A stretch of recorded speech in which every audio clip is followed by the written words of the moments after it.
Today marks 1 week since the Burkina Faso terrorist attacks. Gunmen stormed the Splendid hotel in the capital Ouagadougou, killing 30 people from about 7 different countries. We are now joined by our correspondent, Sophia Adengo, and she's in Abuja, Nigeria. Sophia, good morning to you, and thanks again for being with us here on Morning Live. What developments have happened in the past few days?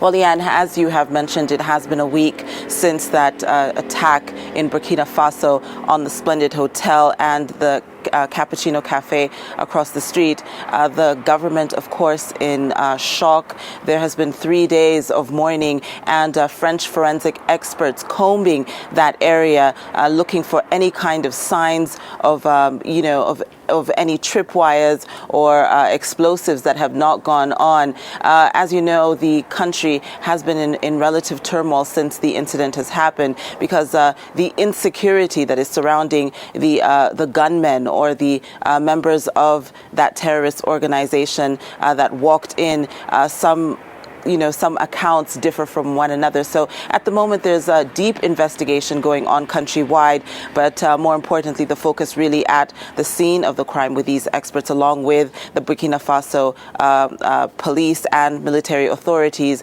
in really understanding exactly what happened and if there are any explosives left in that scene.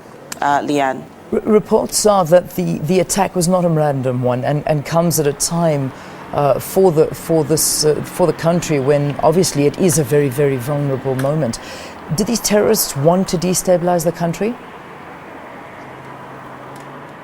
Well, at the moment, jihadist monitoring groups have placed the blame squarely on the Al-Qaeda in the Islamic Maghreb, and a lot of reports endorsing that organization in the attack. Burkina Faso has had some turbulent times with Blaise Compaoré leading that country for almost 28 years, and seeing a transition of government after, a youth uprising in 2014. So a transitional government has been in place. We saw an attempted coup in September of 2015. It's only in November of 2015 that general elections were held, and Roch Marc Kabore, the current president, was instated. So as you can see, there have been turbulent political moments for Burkina Faso, and this particular attack, of course, naturally was opportunistic in that nature, because if you do not have a stable government, then anything can actually happen. Also, Burkina Faso, a lot of people do not know, is relatively landlocked, surrounded by 5 countries with Mali to the north.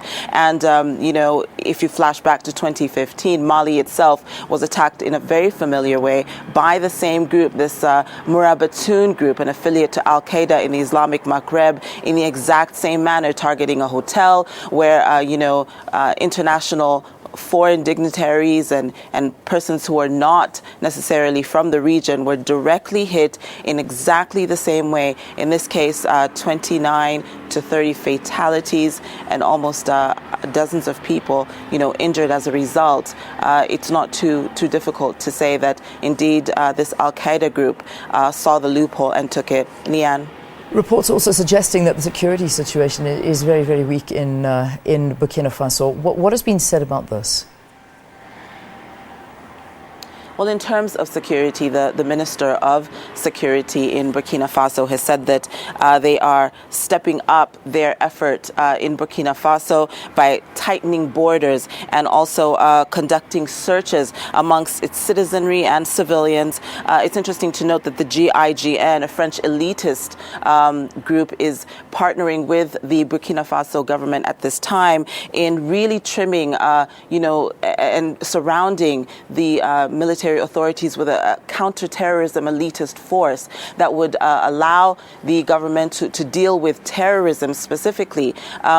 Security has been compromised in the past in Burkina Faso, not related to terrorism per se, but because the government institutions, the military, had been compromised during this coup in September, and now getting the country back on track, not only to govern the country, but also to fight off, terrorist attacks such such as these is really the challenge that Burkina Faso is facing, and the capital Ouagadougou, of course, open to attacks such as the one that we saw at the Splendid Hotel, Leanne. Yeah. There's a row now that has erupted between France and Burkina Faso.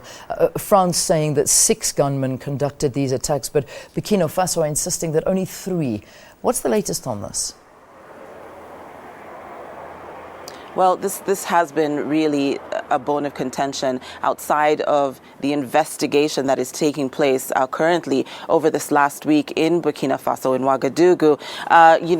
The French Prime Minister, Manuel Valls, still insists that 6 gunmen were within those premises. 3 are, at large or managed to escape, whereas, the forces, Burkina Faso forces, have always maintained. Guy Hervé, who's the army spokesperson, has maintained that there were only 3. But the one thing both parties can agree on is the delay in response to the attack at the Splendid Hotel. It took some eyewitnesses say 3 to 4 hours before they saw any kind of security personnel infiltrating the Splendid Hotel, as well as, cordoning off the area that was attacked within that specific area. So it's really interesting to note that at the moment there are continued vigilant investigations going on, but of course those conflicting reports. On one hand, the French government really insisting that there must have been more gunmen who had infiltrated this hotel. On the other hand,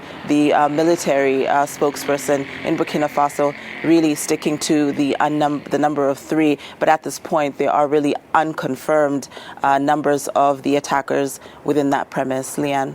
Sophia, let's leave it there for now. Thanks so much for talking to us. And before we went on air, I said to you, I'm looking forward to meeting you in person. I know that some of the Morning Live team were coming down to Abuja, Nigeria. So we look forward to being with you there and experiencing your country. We look forward to that. Thank you. Awesome. Thanks very much.